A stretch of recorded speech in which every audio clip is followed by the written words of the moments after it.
Good afternoon, beloved. It is a bright, sunshiny day.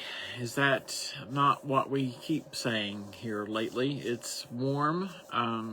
Some spots tomorrow will have their warmest Halloween ever. I just can't quite get over it, how warm it is out there and how it's not rained. Today I want to share with you a story that I'm confident over the 4 years that we have done these noon devotions I have shared before. But today it's particularly poignant for me to share because 20 years ago today, after 8 years in Chapel Hill, I packed up and moved to Enfield, where I was to become the pastor at Enfield Baptist Church. To leave Chapel Hill, as it is for most people who went to Chapel Hill, was exceedingly difficult.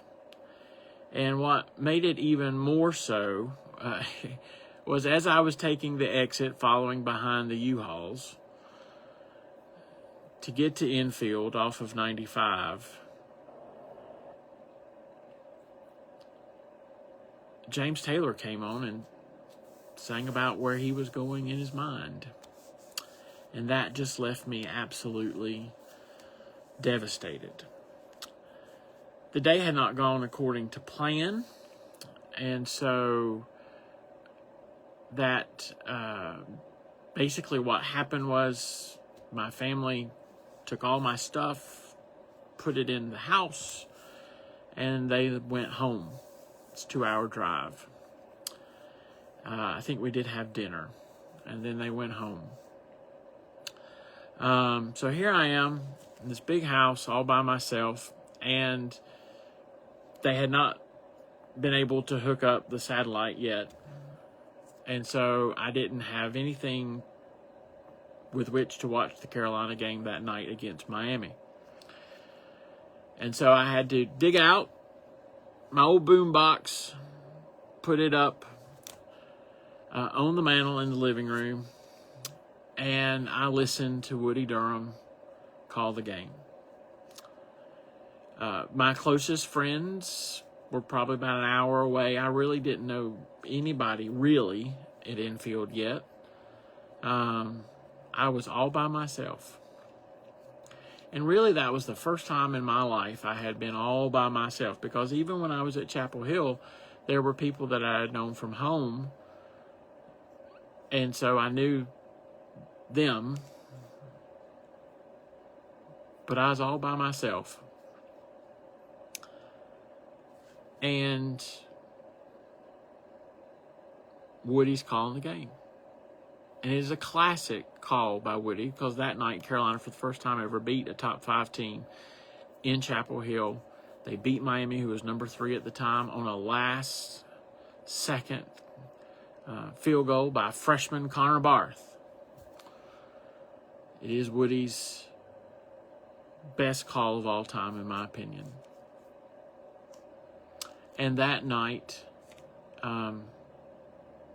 Woody Durham was my only friend.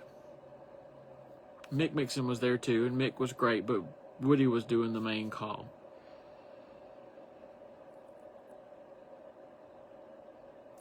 Now flash forward, I think, 10 years, maybe more than that. It was 12 years. Carolina is playing Clemson at the Smith Center that night, and we're there watching. And as we get ready to leave, we see Woody Durham. Now, that night they were calling for snow, and we needed to go to the store, and it was already going to be 45 minutes to an hour to get home, and so Liza said, "Don't you want to speak to him?" And I said, "No, I'll have opportunity some other time." Because I've always wanted to tell Woody this story that I just told you. Well, We went on. It really didn't snow that much. And about a month after that, I woke that morning to the news that Woody had died. I never got the chance to tell him my story. I never got the chance to tell him thank you for being my friend. And he didn't even know me. So why have I told you this whole long story? I've told you this whole long story for two reasons today. Number one,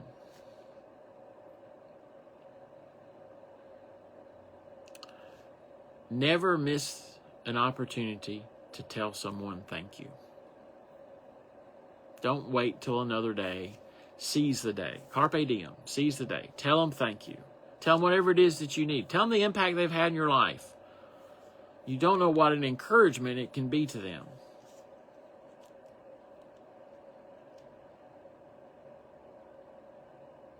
Number two,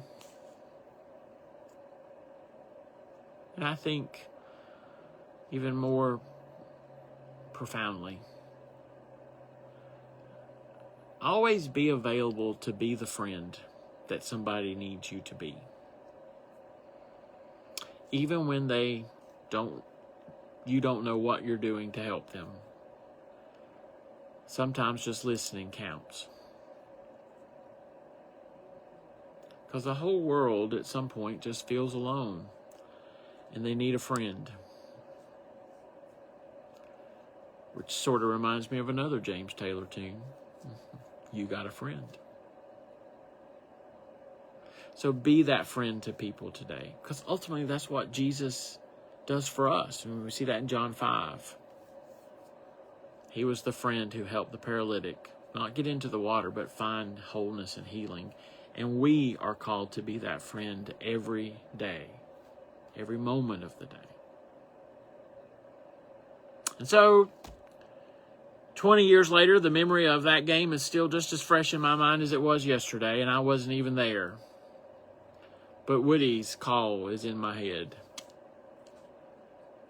And I say, as I have said before on here, my thanks to Woody Durham for being my friend.